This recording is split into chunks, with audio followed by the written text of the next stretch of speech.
कैसे हैं आप सब। क्लास 12 बायोलॉजी के second chapter sexual reproduction in flowering plants का ये मेरा थर्ड वीडियो है। फर्स्ट और सेकंड वीडियो में मैंने आप लोगों को डिटेल्स में फ्लावर के स्ट्रक्चर के बारे में बताया था। फर्स्ट वीडियो में फ्लावर का स्ट्रक्चर, उसके 4 चक्र होते हैं, उसके बारे में मैंने आप लोगों को डिटेल में बताया। फिर सेकंड वीडियो में नर भाग के बारे में, मादा भाग के बारे में, फिर नर युग्मक का निर्माण और मादा युग्मक के निर्माण की प्रक्रिया को हम लोगों ने फर्स्ट और सेकंड वीडियो में बहुत अच्छे से और डिटेल में पढ़ रखा है। उसके बाद ये थर्ड वीडियो है। इस वीडियो में आज हम लोग सीखेंगे कि नर युग्मक और मादा युग्मक के बनने के बाद उनका मिलन कैसे होता है, कैसे निषेचन की प्रक्रिया कैसे होती है, मेल गैमीट और फीमेल गैमीट कैसे फ्यूज करते हैं, वो इस वीडियो में आज हम पढ़ेंगे। फर्स्ट और सेकंड वीडियो में बनने की प्रक्रिया हम लोगों ने अच्छे से समझ लिया। अब इस वीडियो में उसके मिलने की प्रक्रिया, फर्टिलाइजेशन की प्रक्रिया को अच्छे से समझेंगे। अब आइए देखते हैं मेल गैमीट और फीमेल गैमीट के मिक्सिंग, उनके मिलने की प्रक्रिया को परागकण स्त्री केसर संकर्षण या निषेचन कहते हैं, पॉलन पिस्टिल इंटरैक्शन। तो अगर इसको डिफाइन करना हो तो हम कह सकते हैं कि नर युग्मक और मादा युग्मक के संलयन की प्रक्रिया को परागकण स्त्री केसर संकर्षण कहते हैं। तो जैसा कि पहले मैंने आप लोगों को बताया था कि उमंग के 2 भाग होते हैं, परागकोश और तंतु। परागकोश के अंदर परागकण का निर्माण होता है। तो परागकोश के अंदर परागकण का निर्माण की प्रक्रिया जैसे ही पूरी होती है और ये परागकोश पूरी तरह से जब विकसित हो जाता है, पूरी तरह से मैच्योर हो जाता है, तो इस परागकोश का स्फुटन होता है। ये परागकोश ऊपर से रप्चर कर जाता है और परागकोश के रप्चर करने के बाद ये परागकण बाहर निकल आते हैं। अब ये परागकण बाहर निकलने के बाद इसको फीमेल गैमीट से चूंकि फ्यूज करना है, तो ये परागकण बाहर निकल के यहाँ वर्तिकाग्र पे आके गिरते हैं। परागकण वर्तिकाग्र जो कि फीमेल पार्ट का सबसे ऊपरी भाग है, जैसा कि 3 भाग में होता है, वर्तिकाग्र, वर्तिका और अंडाशय। तो ये परागकण ऊपर में वर्तिकाग्र पे आके गिरते हैं। जैसे ही वर्तिकाग्र पे परागकण आता है तो यहाँ पे इसका अंकुरन होता है, ये यहाँ पे विकसित होता है, डेवलपमेंट होता है और उससे एक पराग नलिका का निर्माण होता है। पराग नलिका जो यहाँ फिगर में दिखाई पड़ रहा है, पराग नलिका जो है वो इस माइक्रोपाइलर इंड के द्वारा इसमें प्रवेश करती है, बीजांड में प्रवेश करती है। जैसा कि पहले वीडियो में मैंने आपको बताया था कि परागकण की संरचना के बारे में। यहाँ पे फिगर में देखते हैं कि परागकण की संरचना में 2 केंद्रक पाए जाते हैं। एक होता है वर्धी केंद्रक और दूसरा जनन केंद्रक। जब परागकण परागकोश से निकलने से पहले वो डिवाइड होता है। परागकण की जो केंद्रक होता है परागकण का, परागकोश से निकलने से पहले डिवाइड होके 2 केंद्रक का निर्माण करता है, एक वर्धी केंद्रक और दूसरा जनन केंद्रक। इस कंडीशन में वो वर्तिकाग्र पे आके गिरता है। लेकिन जब वो वर्तिकाग्र पे आता है तो यहाँ पे इसका डेवलपमेंट होता है, यहाँ पे ये अंकुरित होता है।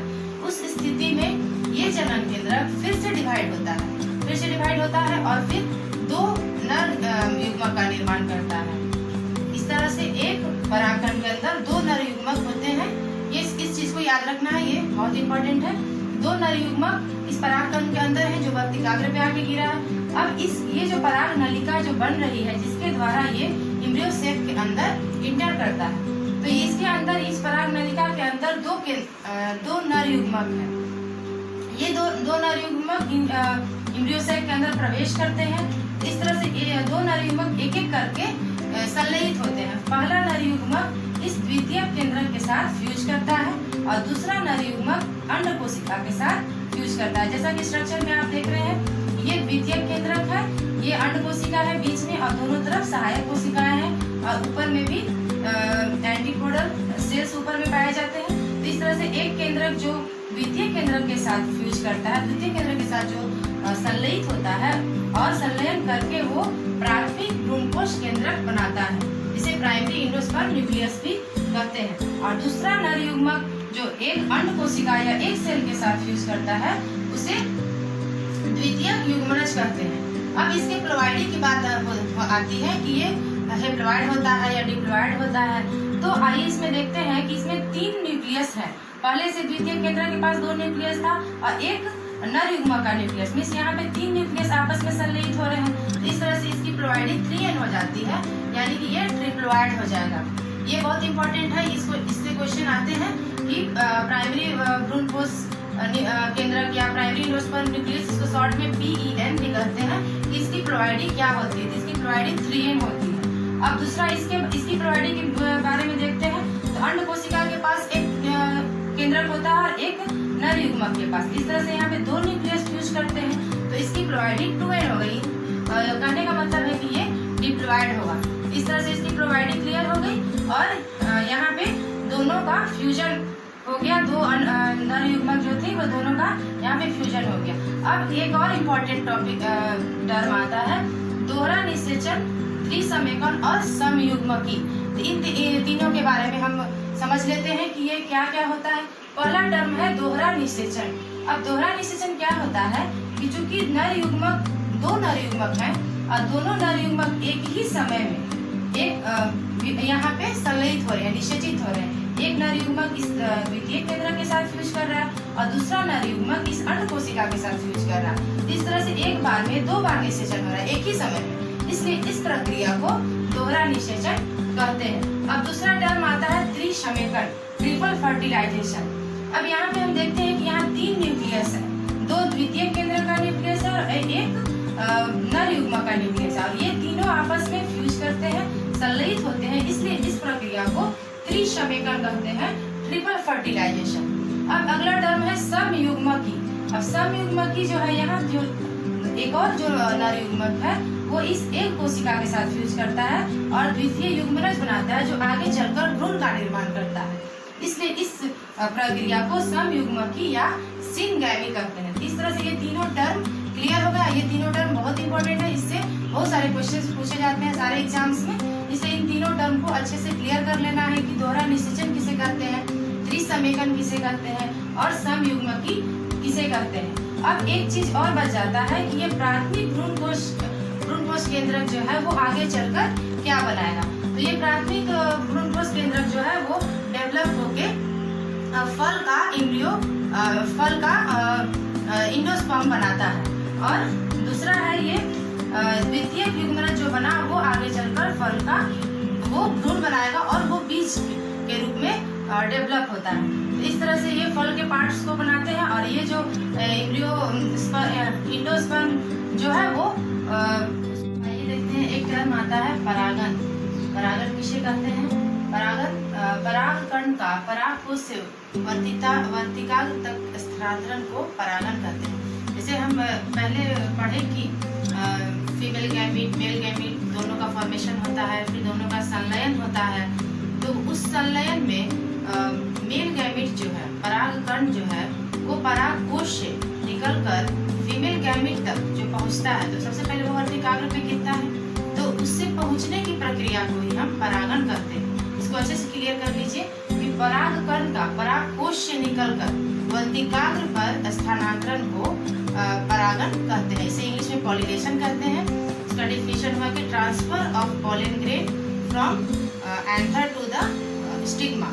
जैसे यहाँ पे है ये, जैसे ये परागकोश है, ये मेल पार्ट है, और ये वर्तिकाग्र है, वर्तिका है, अंडाशय वर्तिकाग्र है। तो यहाँ से परागकण, जैसे ही ये परागकोश मैच्योर होगा तो यहाँ से परागकण बाहर निकलेंगे, और ये परागकण बाहर निकल के और ये वर्तिकाग्र पे गिरते हैं, तो इसी प्रक्रिया को हम परागन कहते हैं। अब परागन 2 प्रकार का होता है। पहला होता है स्वपरागन और दूसरा परपरागन, सेल्फ पॉलिनेशन और क्रॉस पॉलिनेशन। जैसे नाम से ही स्पष्ट है, स्वपरागन मतलब जो खुद ब खुद अपने आप जो परागन की प्रक्रिया हो उसे स्वपरागन कहते हैं। जैसे कि परागकण जो है वो खुद परागकोश से निकलकर स्वतः वर्तिकाग्र पे आके गिरते हैं, तो उसे स्वपरागन कहते हैं। जैसे कि स्वपरागन में होगा कि परागकण जो है, परागकण उसी फ्लावर में एक ही, जैसे ये फिगर में साफ दिखाई पड़ रहा है कि एक ही फ्लावर के अंदर यदि परागकण निकल के उसी फ्लावर के वर्तिकाग्र पे आके गिरेंगे तो उस प्रक्रिया को स्वपरागन कहते हैं। और उसके बाद है परपरागन। परपरागन मींस क्रॉस पॉलिनेशन। यदि ये पॉलिनेशन की प्रक्रिया किसी एजेंट के द्वारा हो, किसी माध्यम के द्वारा होती है, तो उसे परपरागन कहते हैं। और यह प्रक्रिया जो होती है एक फ्लावर से दूसरे फ्लावर पे होगी। मीन्स ये जैसे ही स्वपरागन एक ही फ्लावर के अंदर हो रही थी, और ये परपरागन जो है दो पौधों के बीच, दो अलग अलग पौधों में जो दो फूल होंगे उसमें, जैसे एक ये पौधा है, एक ये दूसरा पौधा है, यहाँ से ये परागकण निकलकर एक पौधे के फ्लावर से दूसरे पौधे के दूसरे फ्लावर पे आके गिरते हैं वर्तिकाग्र पे। तो इस प्रक्रिया को हम कहेंगे क्रॉस पॉलिनेशन या परपरागन। इस तरह से स्वपरागन और परपरागन स्पष्ट हो गया। अब क्रॉस पॉलिनेशन में किसी न किसी एजेंट के माध्यम से, यदि एक पौधे के फ्लावर से दूसरे पौधे के दूसरे फ्लावर पे जाएगा, तो यहाँ पे किसी न किसी एजेंट की आवश्यकता होगी, किसी माध्यम की आवश्यकता होगी। तो वो माध्यम तीन प्रकार के हुए। पहला हुआ वायु, उसे कहते हैं एजेंट ऑफ पॉलिनेशन या परागन के वाहक। ये वाहक तीन प्रकार के होते हैं। पहला हुआ वायु परागन, जंतु परागन और जल परागन। यदि परागन की प्रक्रिया वायु के माध्यम से, यदि हवा के द्वारा ये परागकण निकलकर वर्तिकाग्र पे पहुंचे तो उसे कहेंगे वायु परागन। तो इस परागन के लिए जो परागकण में कुछ विशेषताएं होती हैं, वैसे फूल में ही वो परागन होता है, जैसे कि वो हल्के होने चाहिए और ज्यादा मात्रा में होने चाहिए, तभी वो हवा से एक फूल से दूसरे फूल पे ट्रांसफर हो पाएंगे। तो इस तरह की बहुत सारी विशेषताएं हैं, 3-4 इम्पोर्टेंट है। और वो उस में उदाहरण है घास में ज्यादातर ये वायु परागन की प्रक्रिया होती है। दूसरा है जंतु परागन। जंतु परागन में परागन की प्रक्रिया जो है वो जंतु के माध्यम से होती है। जंतु में मुख्यतः मधुमक्खी, तितलियां, पक्षी, कीट, ये सब आते हैं उसमें। तो इसमें सबसे इम्पोर्टेंट मधुमक्खी होती है। ज्यादातर मधुमक्खी के माध्यम से जंतु परागन होता है।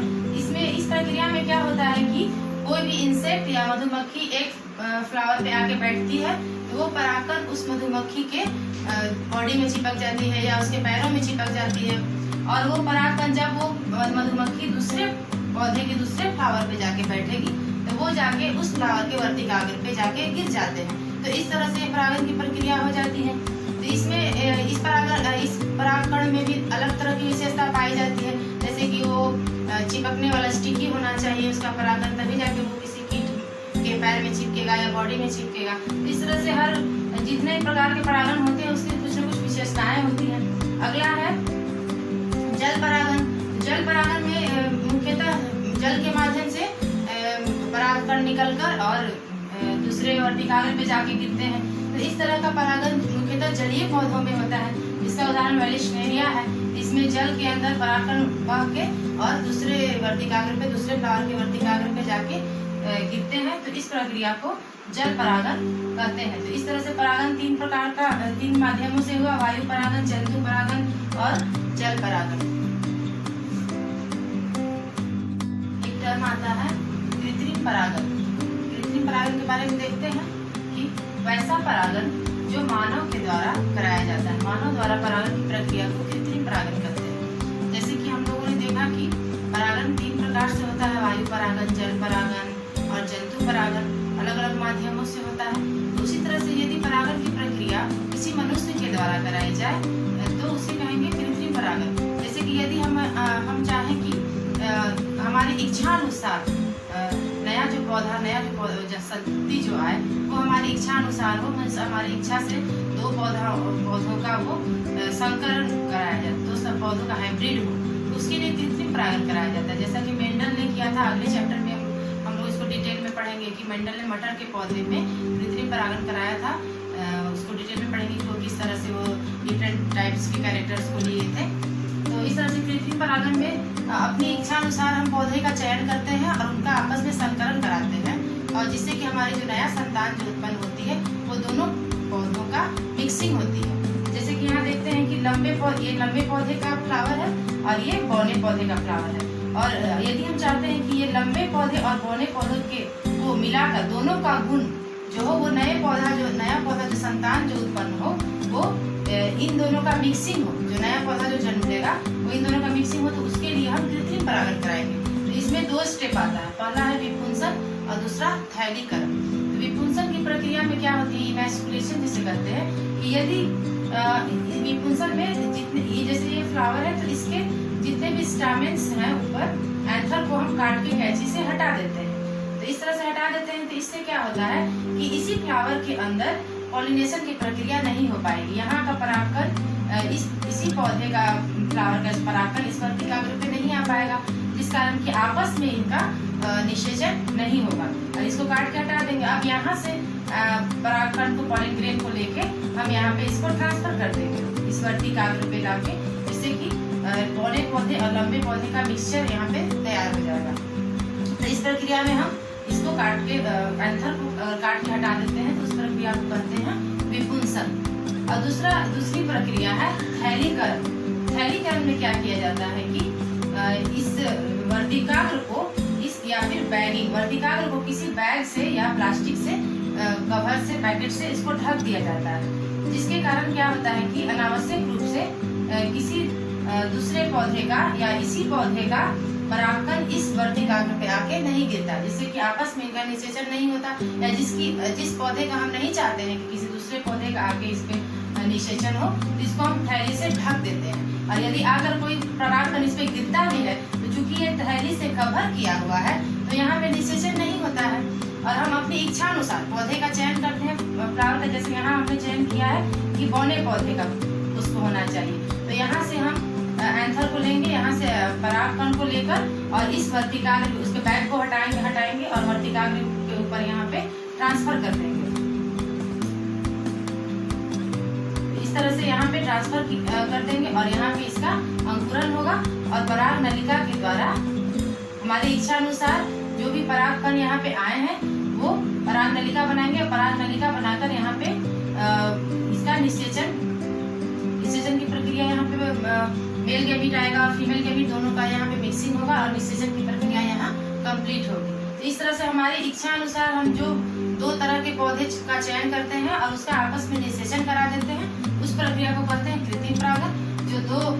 जिसमें दो तरह के स्टेप्स आते हैं, एक होता है विपुंसन और दूसरा थैलीकरण। विपुंसन में हम स्टामेन को एंथर को हटाते हैं काट के, और थैलीकरण में वर्तिकाग्र को किसी प्लास्टिक बैग से ढक देते हैं। इस तरह से ये कृत्रिम परागन कंप्लीट हुआ। एक टर्म और है अनिषेक फलन, पार्थेनोकार्पी। ये पार्थेनोकार्पी क्या है कि पुष्प के बिना निषेचन के ही फल का निर्माण, बिना निषेचन, जैसे कि नॉर्मल प्रोसेस में होता है कि मेल और फीमेल गैमीट आपस में मिक्सिंग होता है और निषेचन की प्रक्रिया होती है। लेकिन यदि फ्लावर में निषेचन की क्रिया नहीं हुई और फल का निर्माण हो गया तो उस प्रक्रिया को अनिषेक फलन कहते हैं। इसका उदाहरण है अंगूर, केला और अनानास। एक और टर्म है दूसरा अनिषेक जनन, पार्थेनोजेनेसिस। ये पार्थेनोजेनेसिस किसे कहते हैं? बिना निषेचन के ही भ्रूण का निर्माण, मेल फीमेल गैमीट का मिक्सिंग नहीं हुआ और जाइगोट नहीं बना और डायरेक्ट सिर्फ फीमेल गैमीट से या तो भ्रूण का निर्माण हो या फिर सिर्फ मेल गैमीट से भ्रूण का निर्माण हो जाना। तो कोई एक नर या मादा कोई एक ही बिना निषेचन के ही भ्रूण का यदि निर्माण करता है उसे कहते हैं अनिषेक जनन या पार्थेनोजेनेसिस। इस तरह से ये दोनों टर्म अलग अलग है, इसको मिक्स नहीं करना है। एक है पार्थेनोकार्पी और एक पार्थेनोजेनेसिस। इस बिना निषेचन के फल का निर्माण उसे कहेंगे अनिषेक फलन। ये टर्म देख लेना है, अनिषेक फलन। और बिना निषेचन के ही भ्रूण का निर्माण उसे कहेंगे अनिषेक जनन। इस तरह से ये टॉपिक हमारा कंप्लीट होता है। Sexual reproduction in flowering plants में 3 वीडियो आए हैं। तीनों वीडियो में मैंने एक एक करके सारे टॉपिक्स कंप्लीट कर दिए। फ्लावर का स्ट्रक्चर हो गया, मेल गैमीट फीमेल गैमीट का फॉर्मेशन, फिर दोनों का फर्टिलाइजेशन, उसके बाद परागन। इस तरह से ये जितने भी इम्पोर्टेंट इसमें टॉपिक थे वो सारे कंप्लीट हो चुके हैं। उम्मीद है आप लोगों को ये टॉपिक समझ में आया होगा और जो भी है इसमें टॉपिक वो अच्छे से आप लोग पढ़ लीजिए, उसको समझ लीजिए और वीडियो अच्छा लगा तो उसको लाइक कीजिए। आगे